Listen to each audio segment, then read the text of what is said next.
क्या आप कल्पना कर सकते हैं कि मौत के उस आखिरी मोड़ पर पायलट को यह एहसास तक नहीं था कि वो रनवे से है कितनी दूर, और जब उसने अपनी गलती का एहसास किया, उसे अपनी गलती का पता चला, तब विमान की रफ्तार बेकाबू हो गई। बारामती विमान हादसे की जांच में जो सबसे चौंकाने वाला खुलासा हुआ वो ये कि जिस लैंडिंग के लिए कम से कम 5 किलोमीटर की विजिबिलिटी अनिवार्य थी, उसे महज 3 किलोमीटर की धुंध में अंजाम देने की घातक कोशिश की गई, और इसी एक जिद ने पूरे हादसे की पटकथा लिख दी। नमस्कार, मेरा नाम है मुकुंद और आप देखना शुरू कर चुके हैं वन इंडिया का स्पेशल न्यूज बुलेटिन देश दिन भर।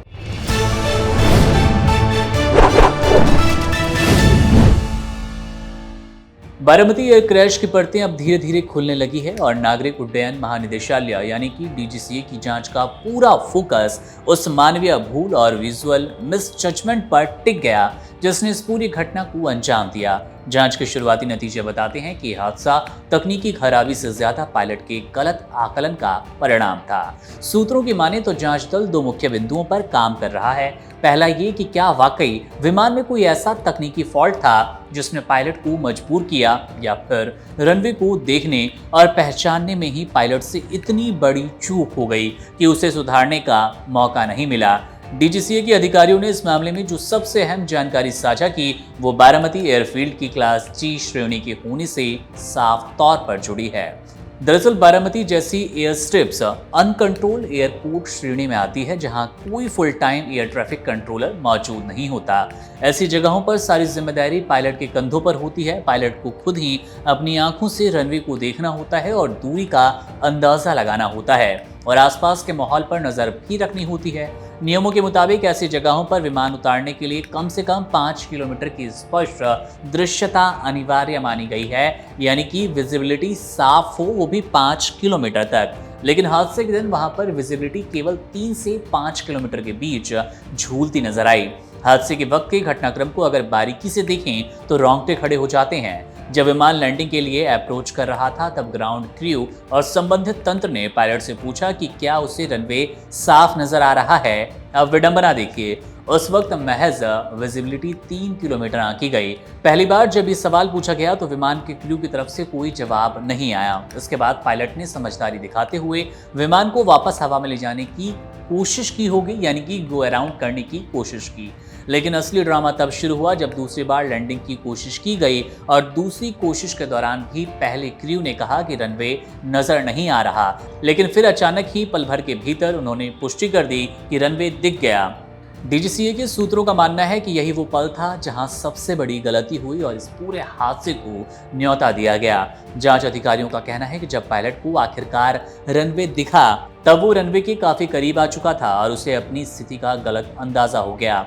इसे तकनीकी भाषा में विजुअल मिसजजमेंट कहा गया। सीसीटीवी फुटेज के शुरुआती विश्लेषण से पता चलता है कि जब पायलट को अपनी गलती का एहसास हुआ तब उसने विमान को सही दिशा में लाने और सुरक्षित लैंडिंग कराने की आखिरी कोशिश की, लेकिन उस वक्त तक बहुत देर हो गई। विमान की गति इतनी ज्यादा थी कि उसे नियंत्रित करना नामुमकिन हो गया। बारामती का रनवे एक सेमी टेबल टॉप रनवे की तरह है जहां थोड़ी सी भी चूक विमान को खाई या ढलान की ओर ले जाती है और सीमित दृश्यता में यह खतरा कई गुना बढ़ जाता है।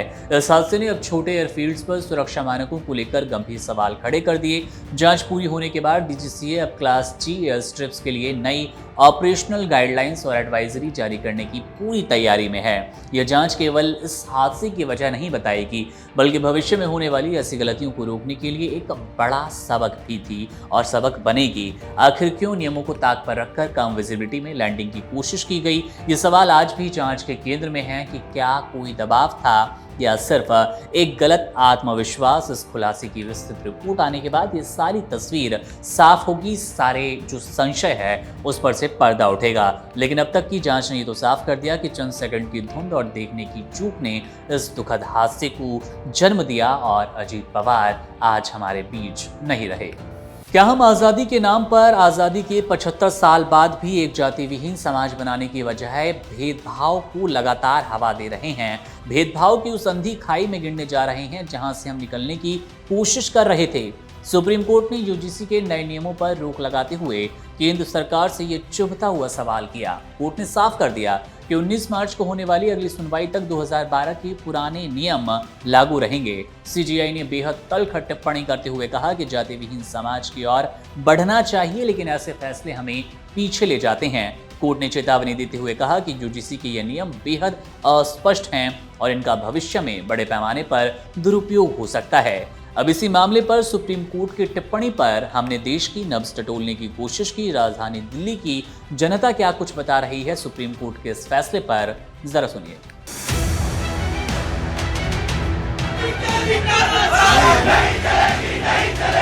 ये जनरल के साथ बहुत दुखद एक घटना हुई है। ओबीसी में मैं भी आता हूँ, जनरल के पास कुछ है ही नहीं। फैसले से जब भारतीय जनता पार्टी के लोग नहीं सहमत हैं, आरएसएस के लोग नहीं सहमत हैं, तो जनता कैसे सहमत हो सकती है?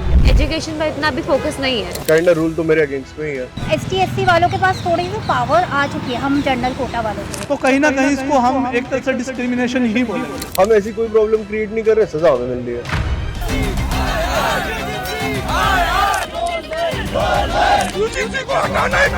यूजीसी के मुद्दे पे देश गर्म हो चुका है। यूजीसी के जो नए अमेंडमेंट्स हैं, इसने एससी एसटी के साथ अब ओबीसी को भी जोड़ दिया है, ताकि जातिगत डिस्क्रिमिनेशन से, जातिगत भेदभाव से लोगों को बचाया जा सके, छात्रों को बचाया जा सके। पर वहीं क्या ये जनरल कैटेगरी वालों के खिलाफ भेदभाव है? क्या जनरल कैटेगरी वाले छात्र अब डर डर के जिएंगे? ऐसे कई सारे सवाल हैं जो अब देश में घूम रहे हैं। लोगों को जाति में बांट रहे हैं, तुम ओबीसी हो, तुम एससी एसटी हो। आगे जाके में जनरल भी अपना डिमांड करें कि हम कहाँ जाएं। अगले को इतनी पावर दे दो कि मुझे बेमतलब की फंसा दे। जिस देश का 8वीं फेल प्रधानमंत्री होगा, पढ़ा लिखा क्लर्क बनेगा, उस देश का यही हाल होगा। बेटर रूल है कि तुम सबके लिए रिजर्वेशन हटा दो। क्या ये सिर्फ ओबीसी को अपनी तरफ खींचने का, वोट बैंक बनाने का एक नया तरीका था, या एक्चुअल में कास्ट बेस्ड डिस्क्रिमिनेशन होती है यहाँ के कॉलेजों में? तो आइए जरा लोगों से जानते हैं कि उनका इस बारे में क्या मानना है।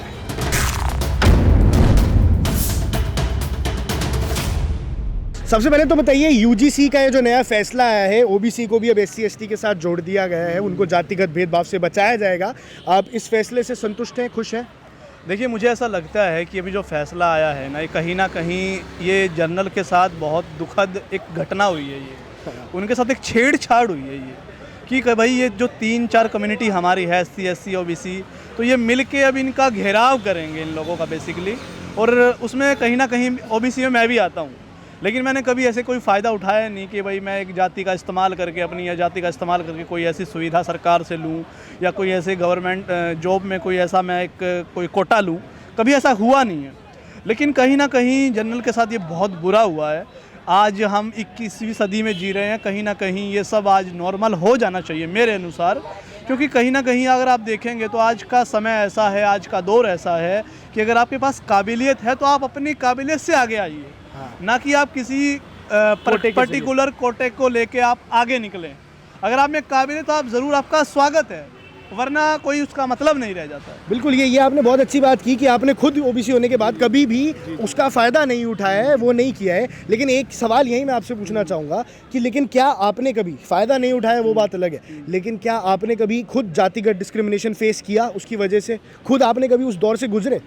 नहीं, बेसिकली क्या होता है, क्या आपके साथ भेदभाव हुआ? साफ तौर पे मेरा ये सवाल है। साफ तौर पे जो लोग, मतलब जो थोड़ा ऊंची जो क्लास के जो लोग रहे हैं, वो करने की कोशिश करते हैं, लेकिन आज का जो समय है ना, वो इसके अनुसार मतलब इजाज़त देता नहीं है। हालांकि लोग करना चाहते हैं।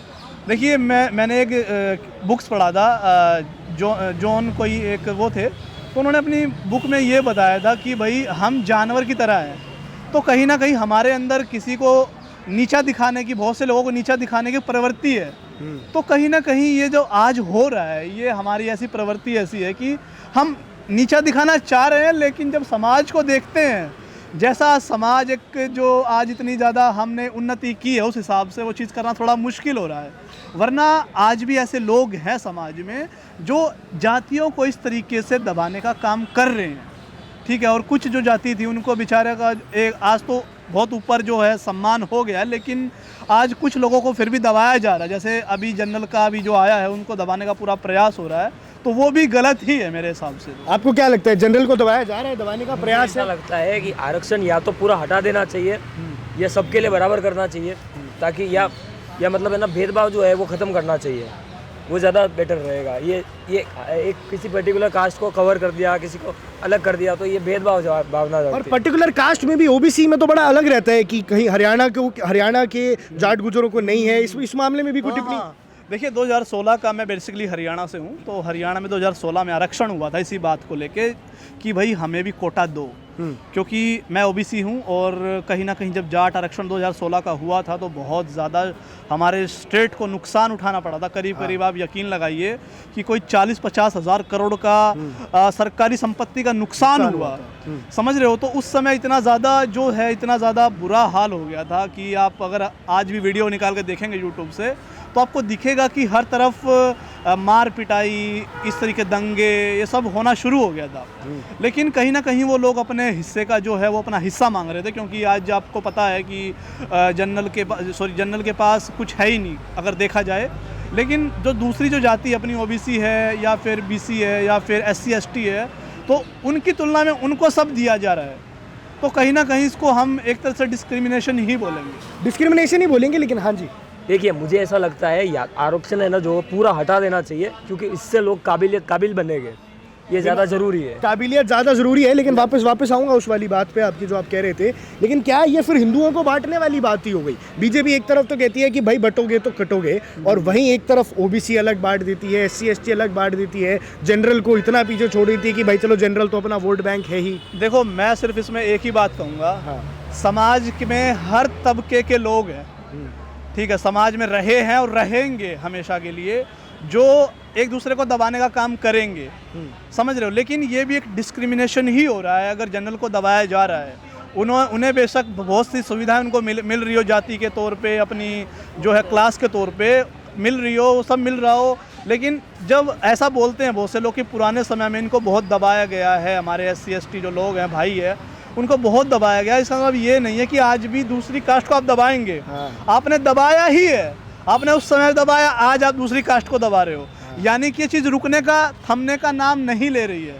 तो आपको ये करना चाहिए। भाई की बात से मैं बहुत सहमत हूँ, जब इन्होंने कहा है कि इसको ख़त्म ही कर देना चाहिए और काबिलियत को देखकर, काबिलियत के अनुसार हर व्यक्ति को आगे आना चाहिए, तब जाके समाज में स्थिरता आज मौजूद होगी, आएगी। मुझे इतना पता है कि जो जनरल कैटेगरी है उनके साथ पहले डिस्क्रिमिनेशन नहीं कहूँगा, बट एक वाइट डिस्क्रिमिनेशन होता था, सामने ले जाके खड़ा कर दिया। अब वही है कि it's not that clear, but kind of rule तो मेरे अगेंस्ट में ही है। रूल तो इन जनरल कैटेगरी के अगेंस्ट ही है, इस बात पे कोई दोहरा ही नहीं है। पर व्हाट डू यू थिंक कि अभी आपको लगता है कि स्कूल कॉलेजेस में डिस्क्रिमिनेशन होती है? Do you think gender based से ज़्यादा कास्ट बेस्ड डिस्क्रिमिनेशन भी होती है? एग्जिस्ट करती है पार्ट्स ऑफ इंडिया में, but personally for the most part I don't think so. Specially at least people my age, जो हमारे जिनके अगेंस्ट ये रूल है वो तो नहीं करते, जो लोग करते हैं उनके अगेंस्ट वो रूल फिर वो इफेक्ट नहीं होता, जो लाइक विलेजेस और एक्चुअल में जहाँ वो प्रॉब्लम है।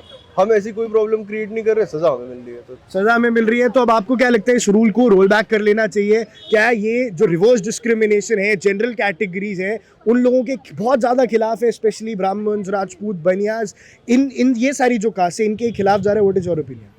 आई थिंक कि रूल्स जैसे लाइक रिलीजन एंड कास्ट के अगेंस्ट रूल बनाएंगे ना, लाइक अगर उसे गवर्नमेंट ही आगे और पुश करने लगेगी तो फिर उसका क्या मतलब? गवर्नमेंट को तो उसके against all people are people करना चाहिए ना। ये क्या ब्राह्मण बनिया क्या होता है यार तुम 2026 में? एंड देन फिर गवर्नमेंट ही उस पर वो कर रही है कि सेक्स में डिवाइड कर रही है। बेटर रूल है कि तुम सबके लिए रिजर्वेशन हटा दो, किसी को कुछ नहीं मिलेगा, सब बराबर है, पढ़ो नंबर लाओ पास करो, पढ़ो नंबर लाओ पास करो। लेकिन इसमें अब चलो जो पॉलिटिकल एंगल है, तो एक सबसे पहले मैं समझ जाऊंगा, यू फील कि आपकी जनरेशन द जेन जी ये डिस्क्रिमिनेशन में, कास्ट बेस्ड डिस्क्रिमिनेशन में बिल्कुल नहीं मानती है, और स्पेशली इन अर्बन सिटीज जहाँ एजुकेशन पहुंच गई है, जो कॉलेज में वहाँ पे तो ये मानते ही नहीं। आपका ऐसा मानना है? ट्रू, यस, आई बिलीव कि द यंगर पीपल, मतलब हम लोग, we look at people as people, gender, caste, religion कभी नहीं आता दिमाग में। एक इंसान है, वो एज इंसान ही दिखता है, वैसे इंसान ही दिखता है। तो ये रूल जो है ये स्पेशली जनरल कैटेगरी स्टूडेंट्स के खिलाफ ही हो गया है। हाँ, तो बेमतलब का हमारे अगेंस्ट लाके खड़ा कर दिया। मैंने लाइक क्या किया है, क्यों आप मुझे ऐसे रूल आउट कर रहे हो कि अगर कोई मतलब अगले को इतनी पावर दे दो कि मुझे बेमतलब की फंसा दे बिना उसके, यू नो। तो बिल्कुल बिल्कुल कि आप लोगों को लगता है कि आपके कॉलेजेस में जातिगत डिस्क्रिमिनेशन होती है, आपके जो कास्ट बेस्ड डिस्क्रिमिनेशन आपके कॉलेज के अंदर, आपको लगता है ऐसा होता है? होता है, कई जगह होता है। आपने ऐसा महसूस किया है? आपको क्या लगता होता है? क्योंकि जनरल कोटा वालों को ना मिलता नहीं है ऑप्शन ज़्यादा, जितना ST/SC वालों को मिलता है। तो यहाँ तो कहानी दूसरी है, रिवर्स डिस्क्रिमिनेशन की कहानी है। एडमिशन के वक्त ही नहीं मिलता मौका जनरल वालों को। एडमिशन के वक्त ही नहीं मिलता। क्या एडमिशन के वक्त क्या दिक्कतें आती है एक जनरल कैटेगरी? हमारे CUET एग्जाम होता है, उसमें भी जनरल के लिए बहुत कम वो होती है सीटें, और परसेंटेज बहुत ज़्यादा रहती है।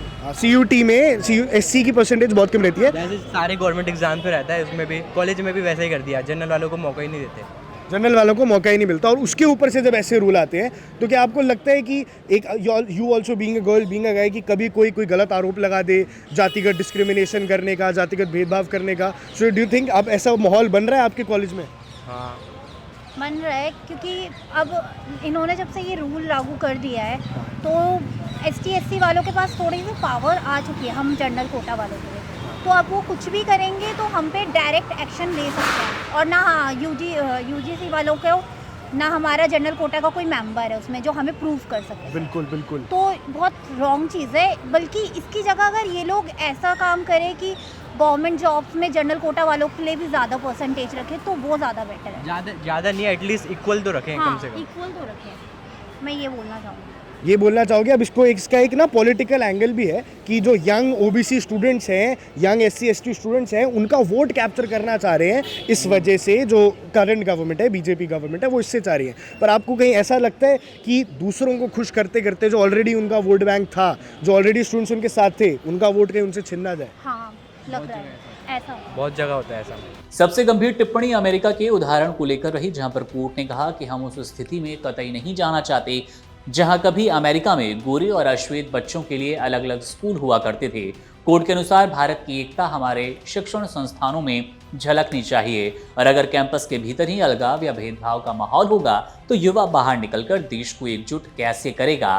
कोर्ट ने यह भी महसूस किया कि अब विधायिका को भी ये समझ आ गया है कि आरक्षित समुदाय के भीतर भी अमीर और गरीब के बीच एक बड़ी खाई बन चुकी है और समुदाय को कई समूहों में बांट दिया गया। इस मामले में याचिकाकर्ता विष्णु शंकर जैन ने तर्क दिया कि नियम की धारा 3C केवल SC/ST और OBC के प्रति भेदभाव की बात करती है और इसमें सामान्य वर्ग के सदस्यों को सुरक्षा से पूरी तरह बाहर रखा गया।